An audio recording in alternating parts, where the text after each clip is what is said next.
So what's happening at the state level is really remarkable right now in our time, and we need to see it as an opportunity and one that we need to capitalize on. So with that said, let me just introduce Egberto. And Egberto, you give a free-ranging conversation around where we are in healthcare, how this connects to our democracy, restoration, and how it can actually help us to get through this time, as well as when we talked in your program earlier, how we can see a future, how we need to see a future beyond this period of chaos, and how healthcare needs to be at the center of that conversation, along with all other health justice issues. So Egberto is a dear friend. He's my brother from the Houston area, Panamanian born. Egberto came to the United States and as a late teen, and then got his education and transitioned from a career in mechanical engineer and software development to become a political blogger and media influencer through an ongoing process rooted in his longstanding commitment to health and healthcare justice for all. His transition was not a sudden career switch, but rather an evolution, leveraging his brilliant technical and entrepreneurial skills to build media platforms and amplify his political voice. His journey reflects a blend of technical expertise, business ownership, and progressive political values. He's now a nationally recognized author, radio host, and political commentator. Egberto, welcome, my brother. Looking forward to your presentation and our conversations. And people, if you could self-mute, if you are unmuted, if you could self-mute, because there's background noise that I'm hearing. I appreciate that. And again, Egberto, welcome. And everybody who's here tonight, welcome. Thank you so much. First of all, thank you so kindly for having me, Chuck. You know how much respect I have for you. We meet all over the country all of the times. Last time I think we met in either Pittsburgh or Philadelphia, I believe, at the Netroots Convention, where I interviewed you a few times and played it several times. So it's an honor to be with you and as well as with your group.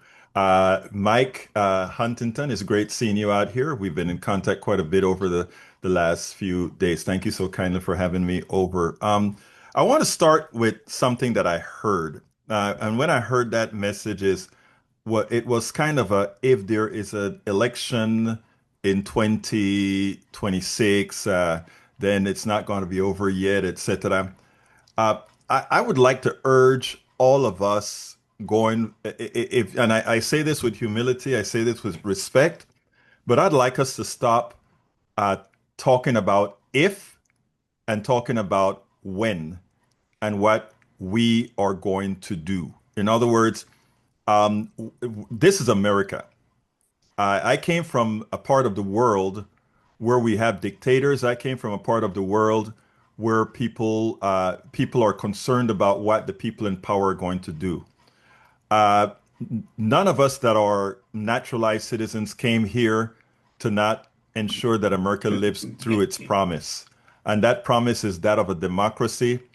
And we are not going to lose the democracy to a bunch of, and I say this and I mean this, to a faction of ineptitude governed by a few billionaires that are pushing a message.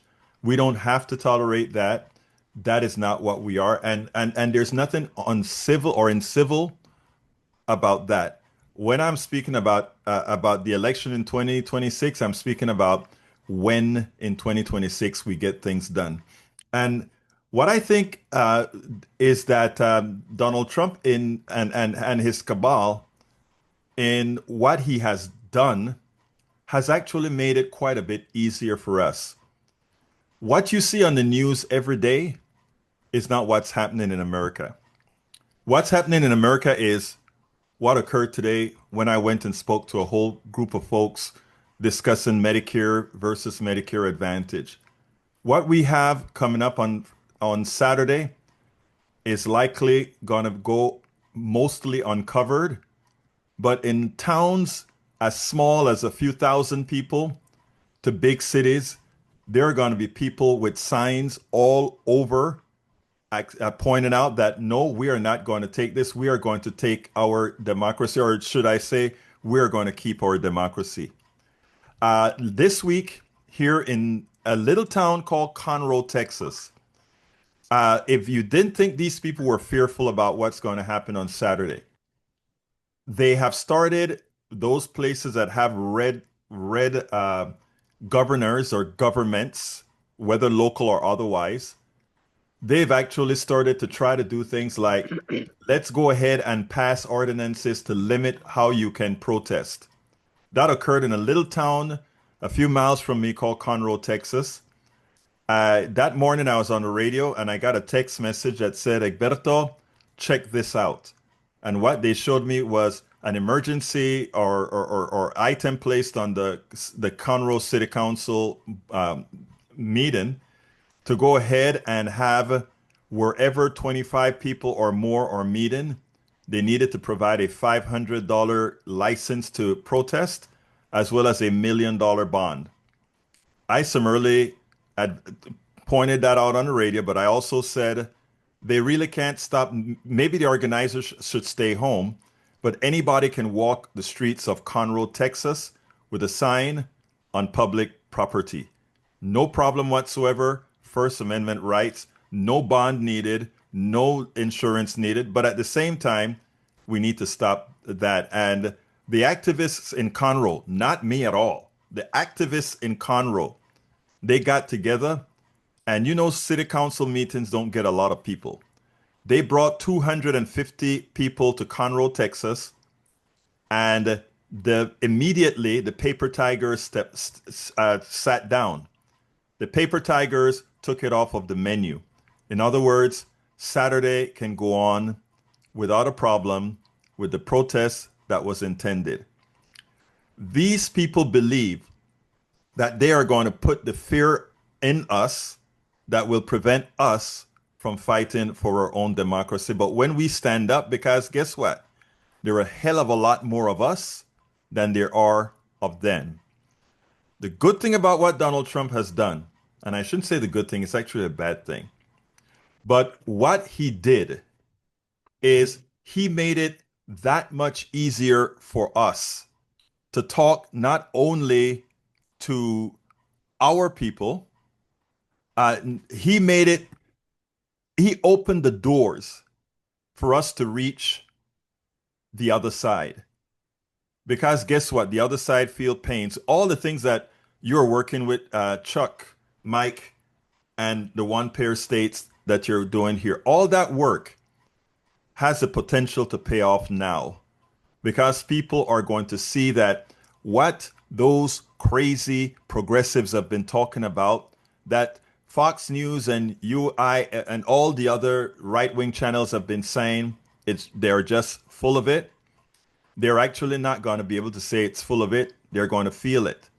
That's why a woman with a disabled son, a very strong conservative, wrote an article in the New York Times recently with the title, I am a conservative, but I pretty much want my Medicaid. And condemn Donald Trump for what he's doing. That's why we have Marjorie Taylor Greene, somebody that is no friend of the progressive movement, of the one-payer states movement, of the single-payer movement, of the Medicare movement, coming out and saying, my party has no health care plan. And she comes out and and she's found everywhere on TV talking against her party, against Donald Trump. You don't get a Marjorie Taylor Greene doing that on her own. That's Marjorie Taylor's constituents. Those are ears and eyes that are waiting for us to approach them. And if we do that with the appropriate level, in my opinion, of humility, respect, and even as we know that the way they have been so wrong, if we give them a place to land, we can actually land this plane and land this place where the policies you support have a better chance now than it would if we had a soft landing. So, I mean, I guess that's where I want to start, or that would be the entry that I'll bring in. No backing down, no fear. We have no fear. While Donald Trump is a fascist, this is not a fascist country. The country is us, it's not them.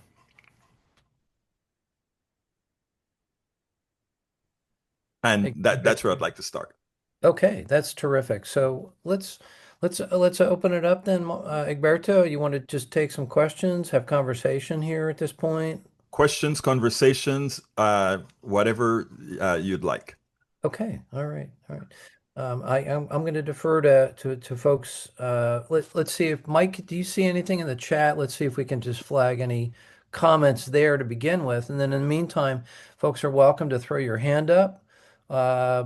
Use the react icon at the bottom of the screen. Click that, and then it'll give you an option to raise your hand. So you can do that, or if you struggle with that, you can just literally just raise your hand and we'll find you in the room. Um, let's see, where are we now?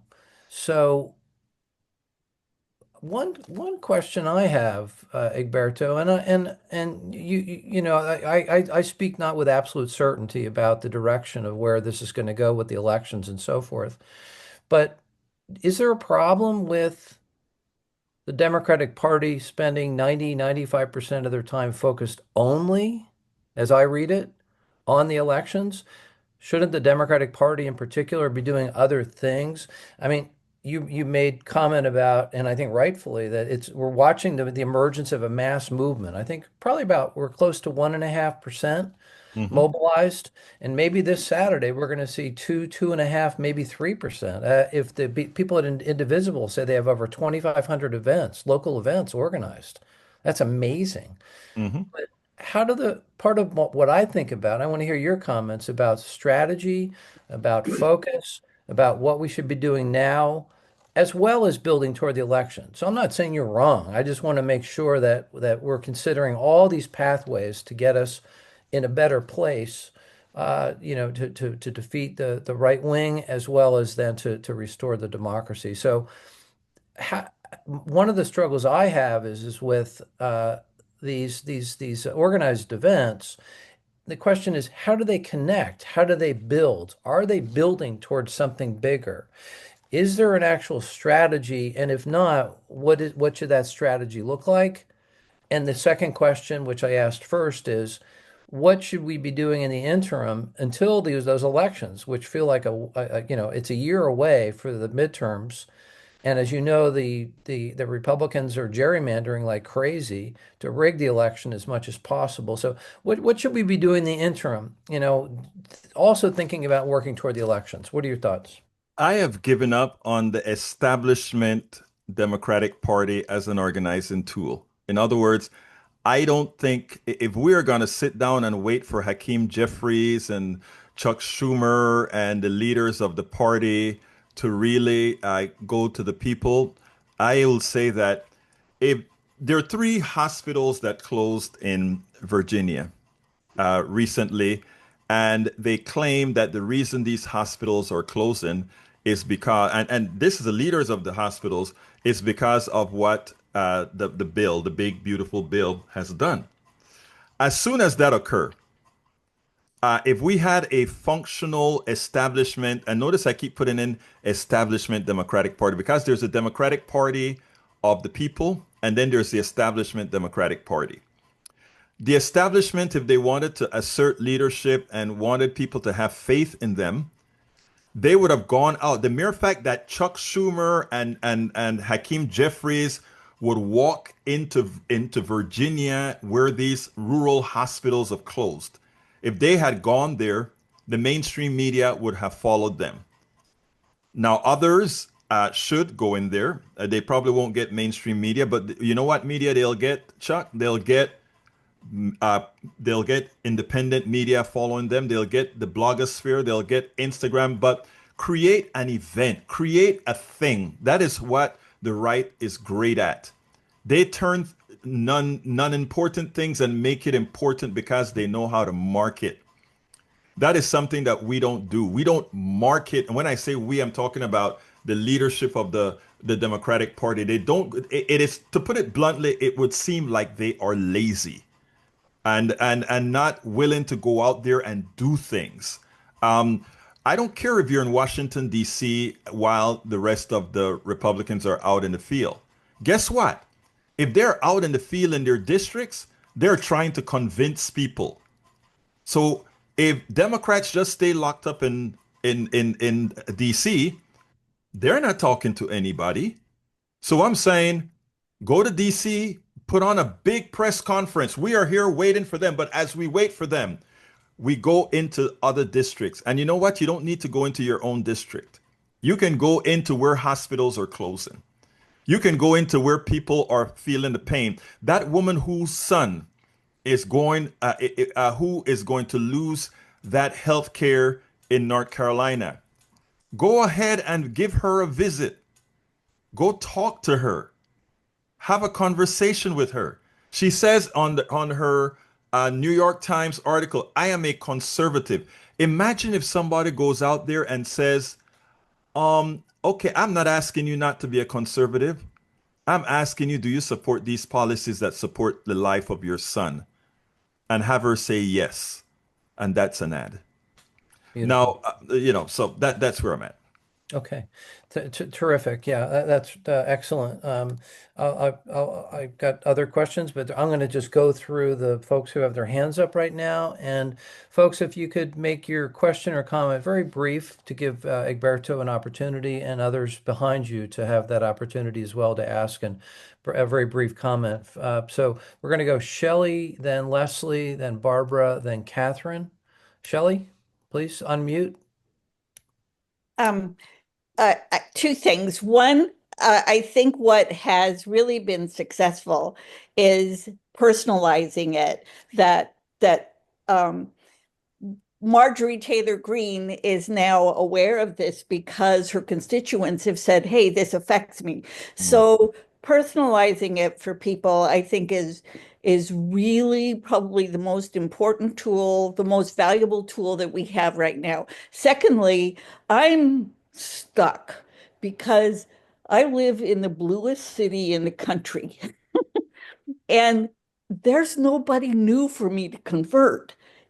I don't get out and get around, so I'm going to the rally and doing all these things, but this is the kind of thing that I need to be doing more and more of. But yeah, we're living in a blue city is wonderful, but I don't get to have many substantive conversations. Let me just give a little bit of what I tell folks in blue cities. There are a lot of people, we are no longer a place where I believe in flesh and blood. I believe in hugging people. I believe in going around and talking to people face to face.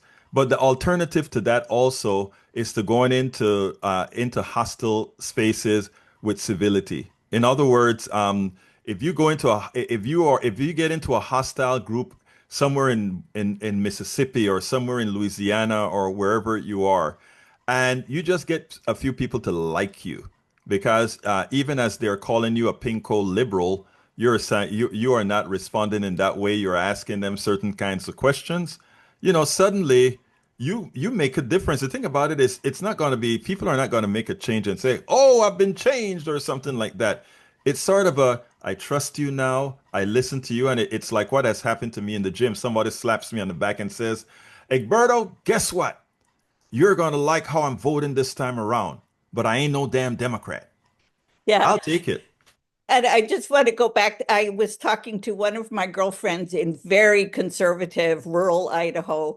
And all I did, we were talking about immigration, and all I did, I just spoke about it very calmly. And humanized the immigrants. And she said, "This is why I like you. You're kind." And it just, which is not usually an epithet applied to me, but I that does make the difference. Anyway, now it's someone else's turn. Thank Right. you. Thank you, Shelley. I'm actually one of the groups that I work with, advise for, is Center for Common Ground. I think you know this is Andrea Miller's group. You know Andrea, I think Egberto. I'm just going to drop a link in the chat, for Shelley and others who are looking for making an impact in other parts of the country, because this is a really great opportunity to do exactly that. But let me bring up Leslie while I'm dropping that in there. Leslie, you want to come up and unmute? Thank you. And thank you, Shelley. You can pull me off the spotlight, Mike. Thanks. Okay, so I'm out here in Denver, and my question for Egberto is I'm doing a fundraiser. We're doing things we're doing a fundraiser to support a study that's being done in Colorado, uh, showing, looking at an analysis of a payment system for universal health care in the state of Colorado that is going to be uh, basically funded by the study is going to be done by by donations, grants, and gifts.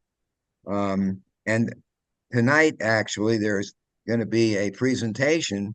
It's a fundraiser, but it's an informational fundraiser.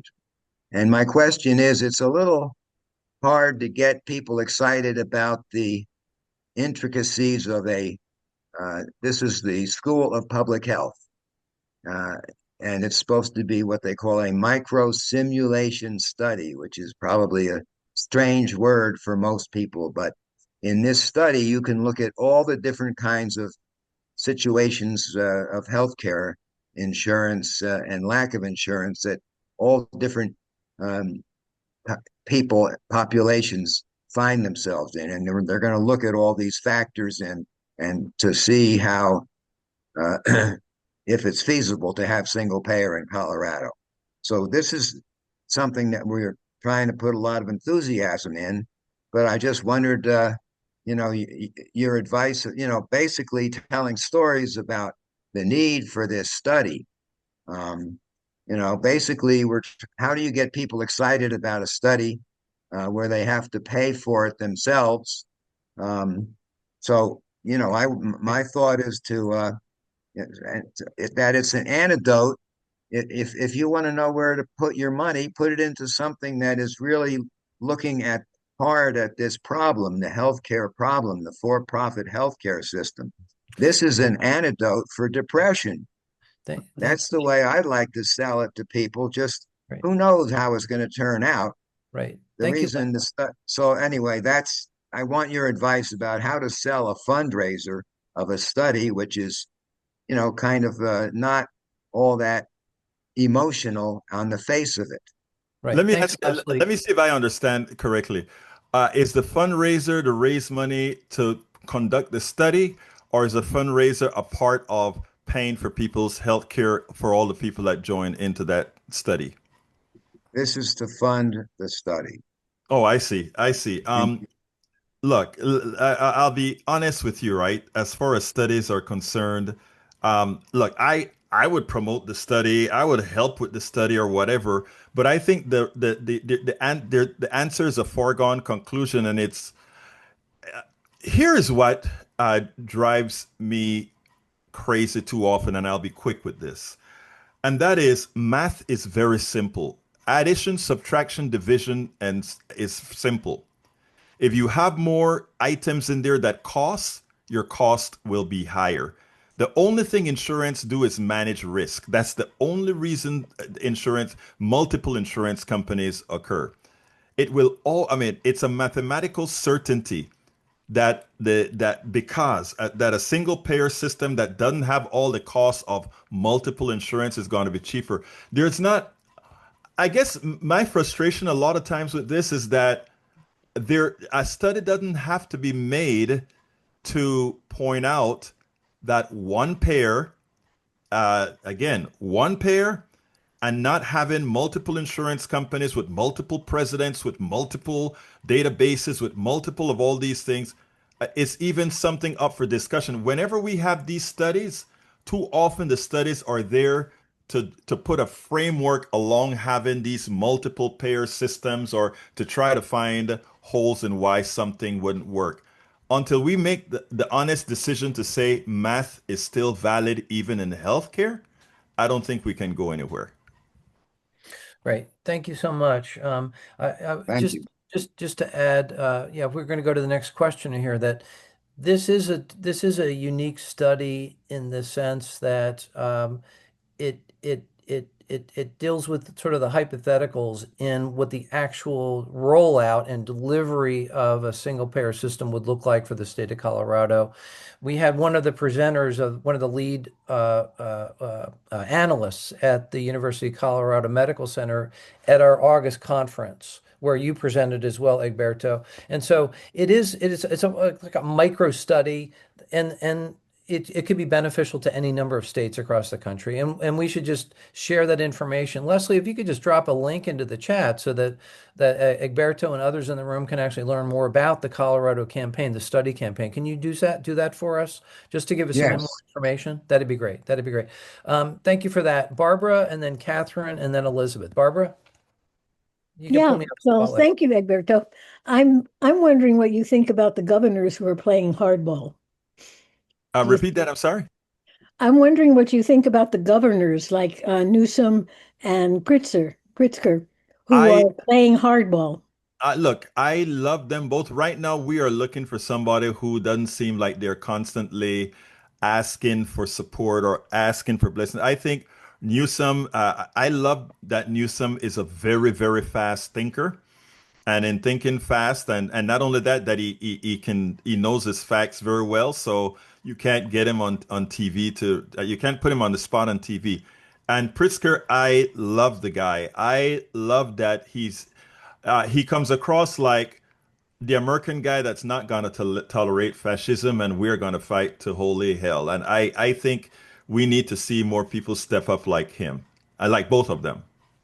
And can you think of any other comparable people that could Oh, be absolutely. pushed to come and do Yeah, the that? governor of Maryland, he doesn't hold any punches either, but he's talking about he doesn't really want to get in right now. But we have a lot of the younger, as far as the people that I think people would take seriously for president, Pritzker and Newsom or two. But we have a cast of characters on the back, I should say, on the younger bench that are so good. I take a look at Maxwell Frost from Florida. I take a look at Summer Lee from Pennsylvania. These are very articulate people that can actually get to the younger crowd, people that we need to bring into the fold. We look at Jasmine Crockett. We look at Alexandria Ocasio-Cortez. Even though they would make you believe that they are liabilities, the only real reason they want to make them liabilities is because of how effective they really are. Okay. Thank you, Barbara. Thanks, Egberto. Catherine Lewandowski from Washington. Catherine? Thanks, Egberto, for being here tonight. I agree that I think that a lot of the problem is the Democratic Party, and they really, really need to. And the problem also is that, like it or not, at this moment in time, we're still stuck with a two-party system. So, how do we've got to have a replacement for both these corrupt parties, in my opinion, and really start to choose wiser candidates. It's so frustrating. When are the elderly, the ones that are set in stone, like, why is Nancy Pelosi sitting again? Give me a break. When's she going to be a grandmother? When's she going to take care of her husband? Why, pass the baton. They don't get it. I think we're going to have to force them, but how do we do that? Force them to give it up. Thanks, Catherine. I think I kind of said that sort of in the beginning, where I said, for all practical purposes, I think we should forget about the look. We are. I don't know about you, but I caucus with Democrats. I will vote Democrat. Whoever comes out as Democrat. The fact that we can't even get Chuck Schumer or Hakeem Jeffries to endorse Mamdani should tell you something. I think Mamdani shows where not the Democratic Party is, but where the people are. Right. Because a lot of his support comes from elsewhere as well. Now, to answer your question, though, specifically, I think the idea is that individually, we are already empowered. Individually, we use exponential progression. In other words, I am going to speak to 10 people, 20 people, 100 people, encourage each of them to go into their own sphere of influence as well. And if we can help inform people that that really works, mainstream media and all these other things wouldn't matter because we will have created our own force. Great. Thank you so much, Catherine, Egberto. Your reply. Elizabeth Shepherd, unmute. There you There, go. I just did it. Yes, I was trying to write a letter to our governor the other day to convince her. I think she's probably already familiar with single payer and probably would support it. However, I want to be sure, and I was trying to think of a quick way to encapsule why how it's better. And we say um, we say it's better care for all for less money. But would it even another way to say it would be it's low overhead. It just goes to show. Does that almost says it right there? What do you think about that? I mean, you're absolutely right. Here's the thing, Elizabeth. All these politicians know the truth. They Yeah, all know that a single payer system is more efficient. But the thing about it is, we are, and I'm not going to try to change the conversation, but I just need to say this. We're a capitalist country. And as a capitalist country, we allow we turn everything into a product. right. And we've even turned healthcare into a product. And Yeah, if you have a product, you have a corporation that governs that product. My issue is the work that we have to do has to be the way in which one pair of states is doing it, etc., and other companies, I mean other organizations. It has to be a demand of the people and not an ask to the politician. In other words, okay. we have to make it so clear. And to put it, I can't. I would be stealing this from somebody. We have to make the corporatocracy and the economic system the villain of the people, because it is. They are. I mean, they are the villains, and the reason we don't have good healthcare is because these villains won't allow it because they need to take a cut of everything, and we have to. Yeah. And I'm not the expert in messaging, but we Yes, have. Go ahead. I'm sorry. it's profit over people, Right. always. Right. So we have, it's not going to come from the politicians. They know, they all know the facts. The problem is we have to make them do it. They're not going to do it on their own. We have to We have make to it. tell them do it or else. Yeah, And, but to do that, the people have to let go of the things that, let me give, and Chuck, I'm going to be short here, but I need to say this part. It's fine. You're good. We have to get to the point where we point out that um, it is not what makes it good for the companies, what makes it good for us, the people. And it's not hard, but we have to get all that indoctrination about if we have a single payer system, we're suddenly a socialist country, we're a communist country. We have to get rid of those labels, right. and because what happened is they vilify labels, then they attach the labels to you, and as such, then you are vilified. What we have to do is do the reverse on that. We have to vilify them for having that kid not have insurance. We have to vilify them for the things that they're doing to us. And that, The Scandinavian countries seem to be able to do that. How they do amen. it? Exactly right. And it's cheaper. Yeah. All right. All right. Terrific. That was excellent, Elizabeth. Appreciate that. Um, yeah, just as in line with what you were saying earlier, Janet Mills, the governor of Maine, has thrown her hat into the ring, 77 years old, and maybe the most promising anti-establishment candidate. What's his name? Graham Prisoner? Ever? He's an oyster Yeah, the fisher. oyster farmer. Yes, like he's landed on an amazing populist message and is taking off like a rocket. And Chuck Schumer steps in and recruits this governor, who is as establishment as they be. I mean, it just illustrates once again how the Democrats are not prepared to win. Any case, I just wanted to pull that one. If I may add to that, Chuck, I Sure. mean, it's worse than that, right? It is they are the guardian. We want to think that these guys want to work for the people. That is just being a guardian of the plutocracy, of the oligarchy. That's why they want people like that in. Because like I said, they all know better. And they're fearing guys like the oyster farmer, because the oyster farmer is going to be yet another Bernie-esque person in there that actually looks out for people. They don't want these people that are not for populists, but real populists in that they support the policies that support the people. Right. Yeah, absolutely. Thank you for that. I'm going to go to Ann, Barbara, since you spoke earlier. Let me just jump in with Ann. And I saw your comment in the chat. Is that what you want to highlight? Because I was going to turn to you next. But go ahead. Yeah, kind of.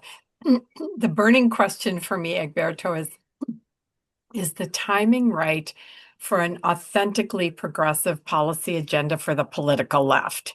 And we will have to push the Democrats and push really hard for a policy agenda that doesn't hug the middle, the center right, safe, moderate, boring, blah, blah, same old, same old. And I mean, truly affordable housing, high quality, publicly funded public education, renewable energy, industry, universal single payer. Sorry, Chuck, I still use single payer healthcare system, unrigging the tax code, human rights, full human rights for everybody, voting rights, reversing the damage done by the current regime is going to have to be in there, because we're going to have to put back all the, and comment, we don't have capitalism in this country. We have a heavily subsidized corporate control of all kinds, all of our sectors in our economy.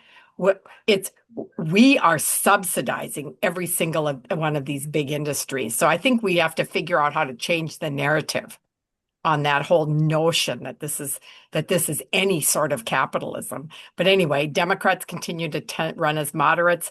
Nothing will really improve for the working people. And then my other thought is Bernie and AOC and others get big crowds, but they don't have a strategy to move anything that they talk about.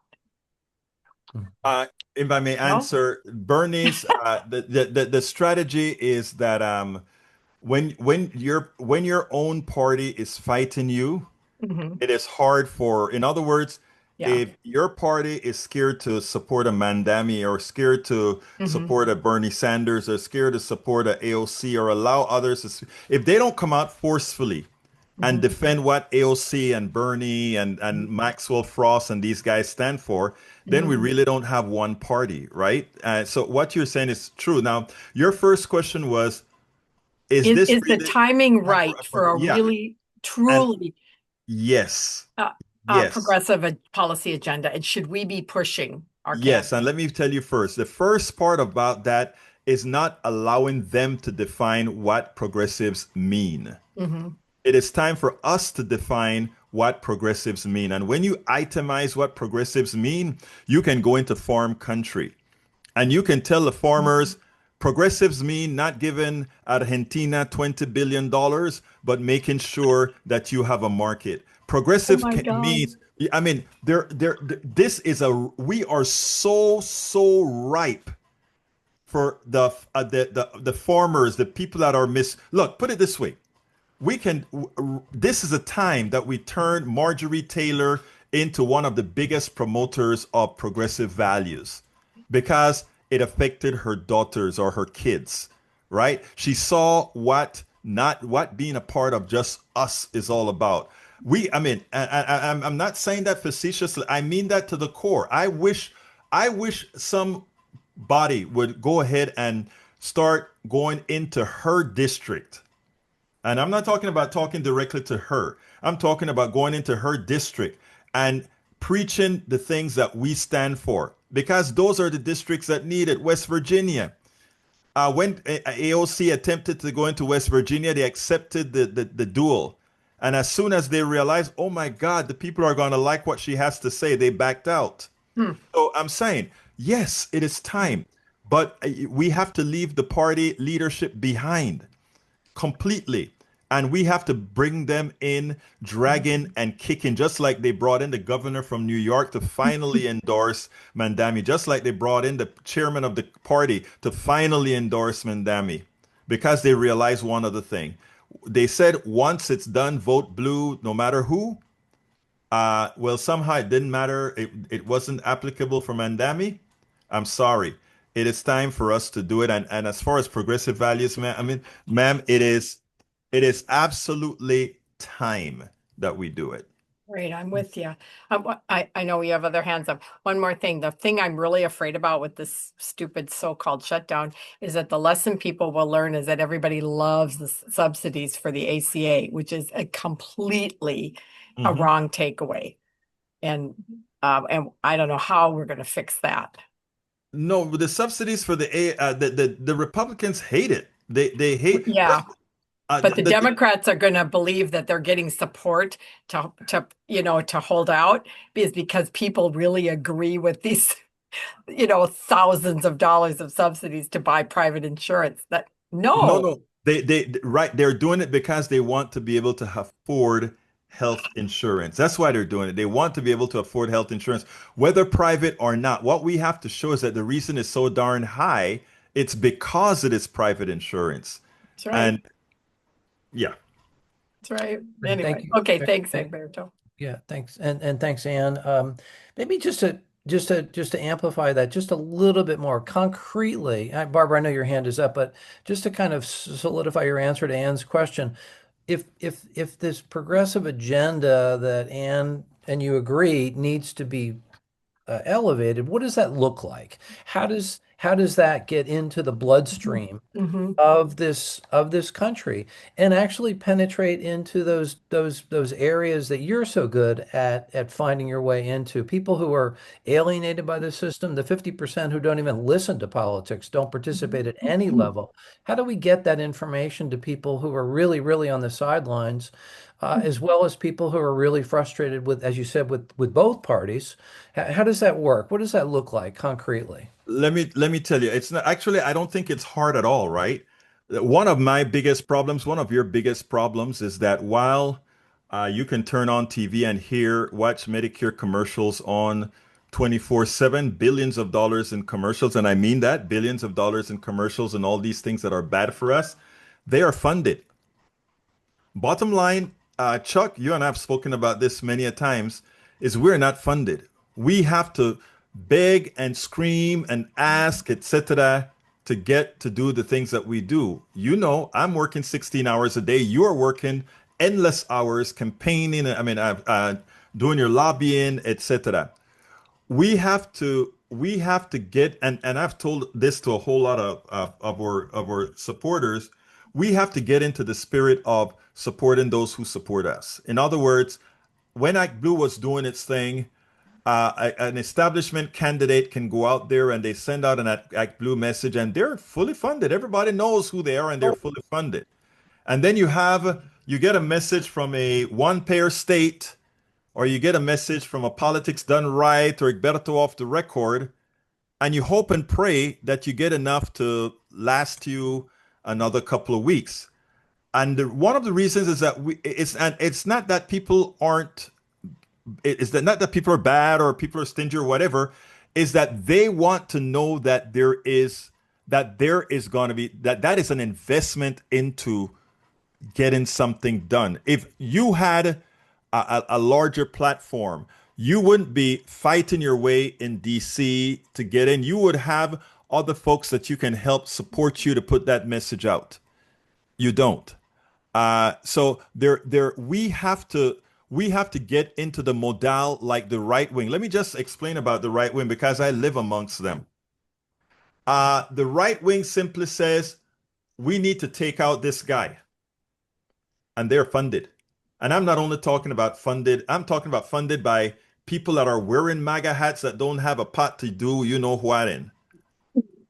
But we have yet to realize that that is the way you get the win. So other than promoting a message and doing all of this stuff at the same time, we have to try like hell to fundraise, which takes away some of the time from messaging and promoting and building. So the thing that we have to change the culture. We have to, and I think one of changing the culture is, and I don't want to say make people afraid, but what we have to do is make people see that uh, these small organizations is where the change is going to come from. Because I go out and I meet somebody face to face, flesh to flesh. That has much more power than going out there and sending an email out to 10,000 people. You know, I mean, you being able to actually do the things closer to the people is where it happens. That's why something like a show radio program that we have at KPFT, that's why we are even at that little station, you know, we're effective because again, you're closer to the people. Terrific. Yeah. We'll talk about infrastructure a little bit on the back end of these other calls because I want to get some more ideas on this. We'll see. What's your time availability? Top of the hour? Where are you right now? You know, again, I believe in getting things, you know, let's get all the questions, what people want to. Yeah. I just wanted to check in with you. Okay. All right. You're good then. Barbara, then Mike, please. Barbara, unmute.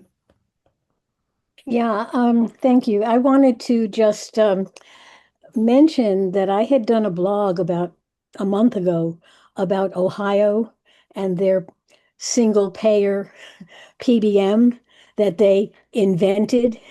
And if you go on the Ohio Public Health Center, you know, their government center for Medicaid, they give you the logic for why it's so much better to have one single public um, pharmacy benefit manager. Anyway, but I didn't know what to do with it. And I see in the chat that there's a comment by Linda Ujifusa, I probably got it wrong, but from Rhode Island, who became a senator so she could promote healthcare in Rhode Island. And I'm really curious to hear what she says about, and do you see the chat that she has here? She's actually got her hand up, Barbara. Oh, good. So, There she Mike, are you is. okay with Linda Well, I coming also, yes, on? absolutely. I put in the chat that we needed to hear from her. So Yeah, perfect. I defer to Linda. Linda, you're muted. Okay, thanks. Can you hear me? Yes. Yeah, introduce yourself. Let us Yeah, know. I'm Linda Ujifusa. I'm a state senator from Rhode Island, and I was a Bernie Sanders delegate back in 2016. And I just want to say, Egberto, part of the strategy that I've been using in Rhode Island is to take smaller pieces, like getting a single PBM or going after prior authorizations, or I'm also going to now introduce a healthcare infrastructure bond. You know how there are road bonds and there are school bonds. I think we should have a healthcare bond, and then be able to fund maintaining our hospitals or even buying our hospitals that are going under, nursing homes, et cetera, because borrowing money for infrastructure would allow us to shift the money towards operating expenses, which you can't use bonds for. But I'm just saying that these are concrete steps towards single payer because they are allowing the government to essentially take over these big jobs that have been taken over by for-profit corporations.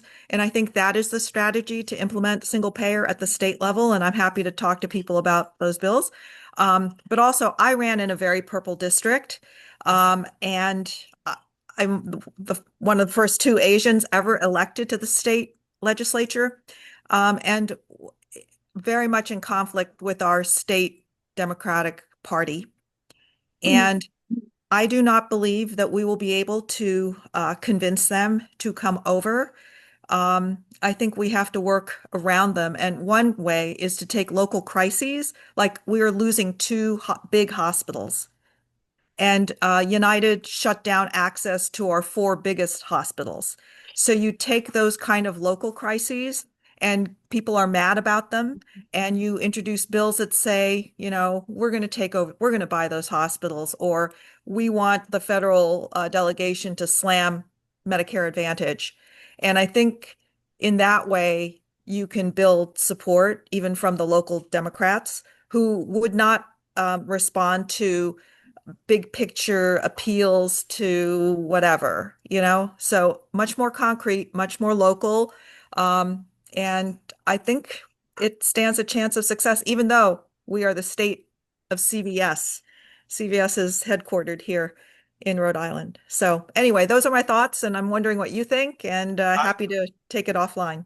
Well, I mean, we can actually take a look at what Chuck and his team is doing with one pair states, right? I mean, you are just at a more granular level than what Chuck is doing, and I agree with that. I've had people like Chuck on with one pair states on, as well as people that are 100% single payer, and some of the 100% single payer wants to, they believe in single payer or nothing, national single payer or nothing. Chuck believes is let's go ahead and get it in states where we can. You are now talking about it on a granular level. Anything that moves us a step forward, I am for. I am not an ideologue. I know what we all know what's best, but we can't be ideological if we can help people in the interim. So I would always be with anybody that taking us a step, an inch, a centimeter, a millimeter next. I think that is how we make progress. Look, I am incremental progress is small, but eventually there are times that incremental processes eventually turn into that catharsis that just make things all collapse into where it needs to collapse. Oh, we are at the same time introducing big single payer bills in the state as well. I'm just saying Great. that we're doing a scatter shot, throw everything at the wall and see what sticks method. And happy to discuss those so that we don't have to keep reinventing that wheel. I'm happy to share my legislation with folks. So thank you so much. Agreed. Yeah, absolutely. And Linda, drop your whatever information in the chat you feel comfortable doing, your contact information, your legislative links, what have you. That's why we're here, to share information. This is a safe audience. We're all rowing in the same direction. We may have different ideas, but that's the whole point, is let's bring our ideas forward and talk about them. Mr. Mike Huntington, I think we know who you are. Yeah. You got two, you have Hi, two, Egberto. two, Thanks for you have being two on. I's in your last name. You're a different guy, I think. Yeah. Oh, I see. Just to reinforce what Linda said, Oregon is doing some of the same things after United Health came and took over our Corvallis clinic and the PBMs have driven 30 to 40 pharmacies out of business in the past 2 years. We're introducing legislation to prevent that. But I need help from you, Egberto. The neighbor who I'm looking across the street at now is retired EMT fireman. And I invited our whole neighborhood to come over and talk. Are you worried about what's going on in the country right now? And we had about 10 people, but he was upset that I was using the neighborhood email listserv for a very political issue. And I want to develop a little bit of more relationship with him. Are there some times that you just give up? I can't imagine you doing that, Egberto, but how would you approach this man? He's maybe not willing to talk yet. And the other question is, when I invite the next group of people over, how would I invite them? Would you like to come over and talk? If I mention anything about indivisible, I'll lose a bunch of people, because it's too political. Look, I always say, let them like you first. Before you bring up any of these other things, make them like you first. I BS a lot with these folk all the time. Slap backs and what. Let me tell you, I would go into a Starbucks one-on-one with somebody that I know is completely on the other side. And just because I present myself in a way that makes them kind of like me, and eventually they would see the car there, and then they'll stop by just to have that little chat, not agreeing with you, but just they kind of like you. And it is actually building a relationship, not looking like you're there to represent indivisible or there to represent the Democratic Party. But one of these other lines is to say, look, I mean, I'll come right out and say, look, I'm really trying to be your damn friend. I really want to be, because I can't, I think we are close. Like the last time that I did with somebody, I said, I think we're a lot closer than you think we are. And I did it actually on the phone on my radio show. And by the end of the conversation, the guy says, "You're damn right, we're close together." And the reason why is I listen to the guy first and here, tell me everything that you don't like about me. Tell me what you think I represent, etc. And they go ahead and they tell you. And then you go ahead and say, well, this is what I really want. Is that something that you can deal with? And the only sticking point usually comes on social issues, right? Things like, I don't like trans. I don't like gays. I don't, but on all the other things you find out, oh, we kind of think that, like, even when you say you don't want certain subsidies, etc., but you don't, when you're starting to talk to this guy, those are subjects you won't even touch. You kind of want to find out what makes him tick, right? What makes him tick?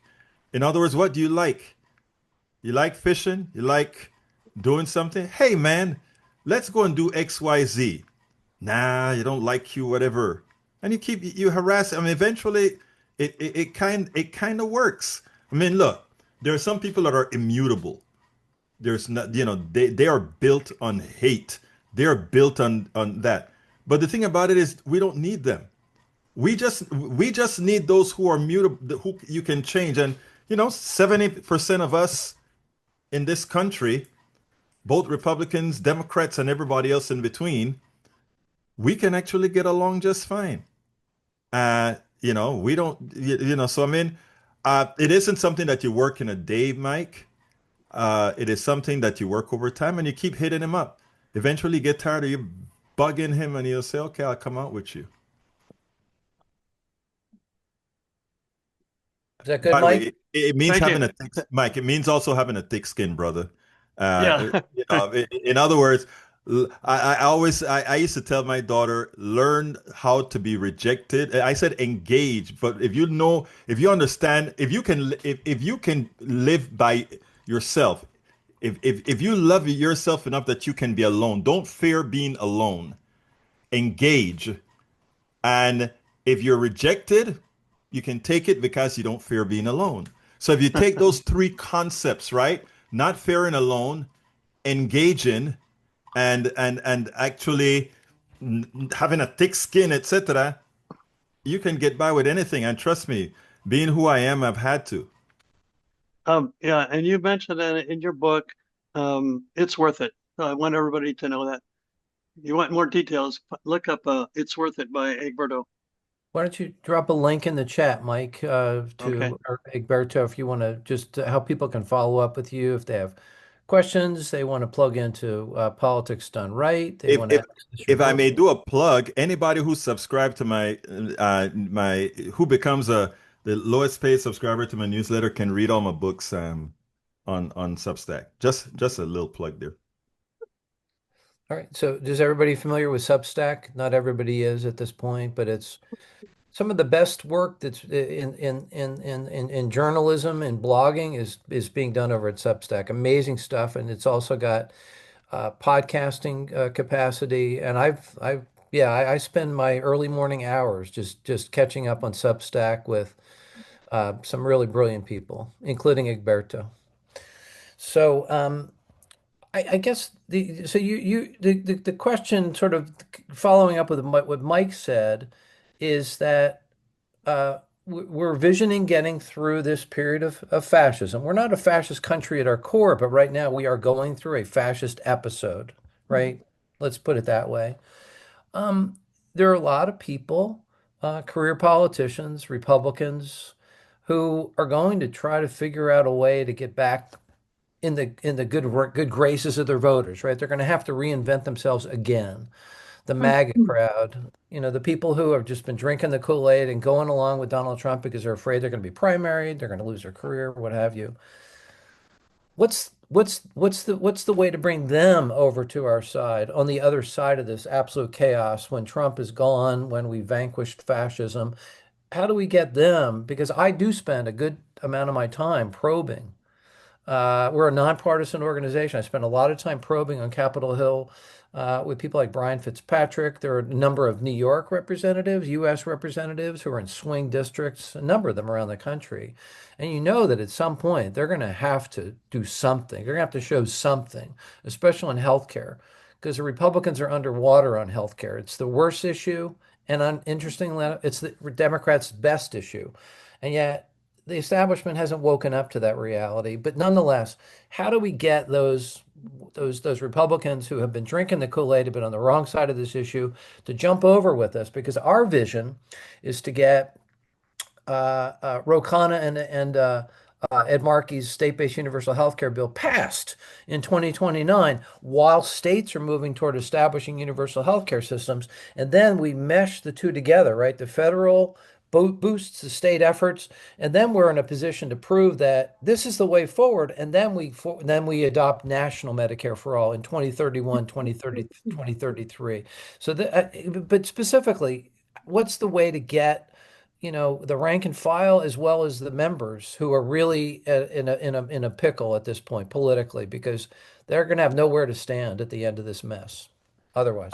Yeah, I think the first thing we have to acknowledge is every politician is an empty vessel ready to be filled with whoever can fill that vessel. And I think you nailed it when you said that these guys are going to need a place to land. And I think that is where a lot of the work that you're doing, Chuck, and others should come in, right? In other words, when the time is right, which I think the time is becoming right. Let me, a quick story with AOC. AOC went, and I blogged about this one, I think. I think I remember doing it. AOC pulled a politician aside, a Republican colleague aside, and she said, I just need to ask you, why would you vote for this bill when you know your constituents, most of them are actually on these programs that it's going to hurt?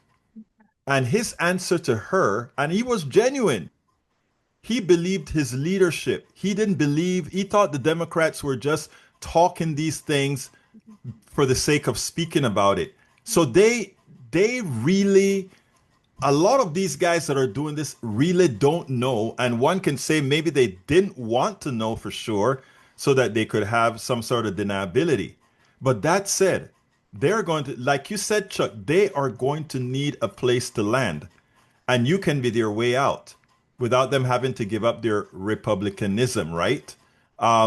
You can be their way out. That is, you vote this way, because if you feel that you can't get a Democrat in any of these, or I should say a progressive in any of these districts that may have other controls, there are ways to get to these people that say, look, you've already damaged yourself. We can actually go with your primary. In other words, a person who's going to primary them, kind of uptick that primary person, or get a commitment. And, commitment is as good as the letter is written on. But at this point in time, that's all you got. But I think it is about time for us to exert that type of pressure on them. And that is, look, give them a place to land. And if they land in the right place, you won't hold them. But I've been telling a whole lot of our crew as well that some of these people we must let them know now that a price has to be paid for what they've done to the American people. Terrific. I think that may be it. Are there other questions? So folks have other comments, questions that I'm not seeing. Mike, do you see other folks in the room with hands up? Okay. I think this may be a good place to kind of wrap things up. You've been with us for over an hour. This has been really fruitful, really helpful. And I'm so grateful that you give of yourself every day, every way, Egberto, and that you model for how it is that we need to engage, should engage. eyes wide open, right? Not eyes wide shut. I call it eyes wide open. You see the world for what it is, and have no illusions about that. But that at the same time, we've got to find common ground with people who we don't ordinarily engage with. So thank you for that ever so much.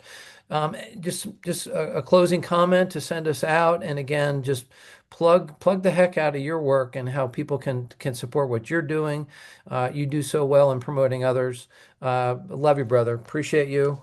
I love you too, my man. Let me just say the closing statements, folks. Look, and I mean this from the depths of my heart. We have each other. We do not have to have fear at all.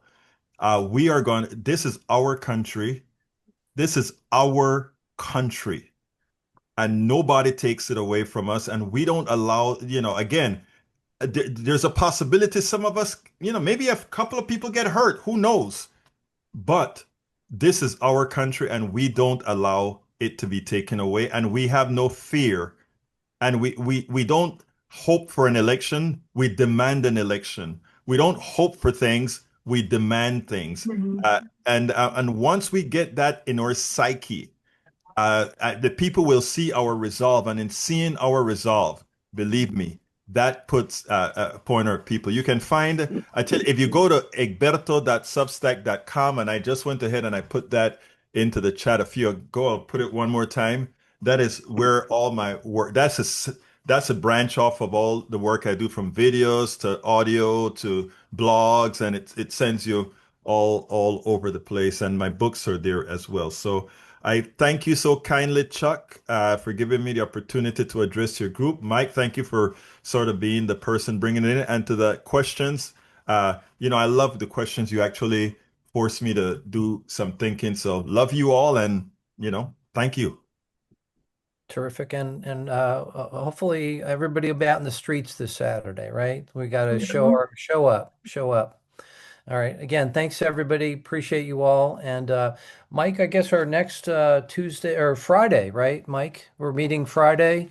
We're going to have discussion on Wismer, right, which is the phony Republican attack on what they say is waste, fraud, and abuse in Medicare. Ha, ha, ha.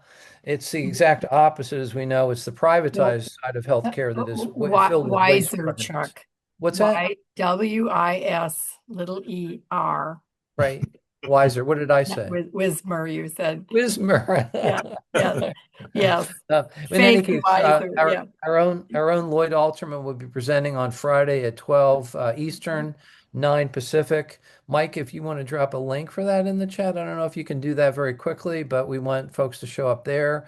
And then our next second Tuesday meeting will be the second Tuesday in November, which is, if you want to bookmark that, that's the 11th. And we're at present, we'll be looking for a presenter. All ideas are welcome. Your contributions, financial, time, spread the word. We're charging ahead. We've got a strategy for victory, and we're going to make sure that, like Egberto says, we're determined to make it happen. So thank you all, everybody. Thank you so much. Have a great evening. I'll save the chat, and we'll share it around the information tonight. Linda, nice to get to know you a little bit. Appreciate what you're doing in Rhode Island, and to everyone in the room. Thank you so much.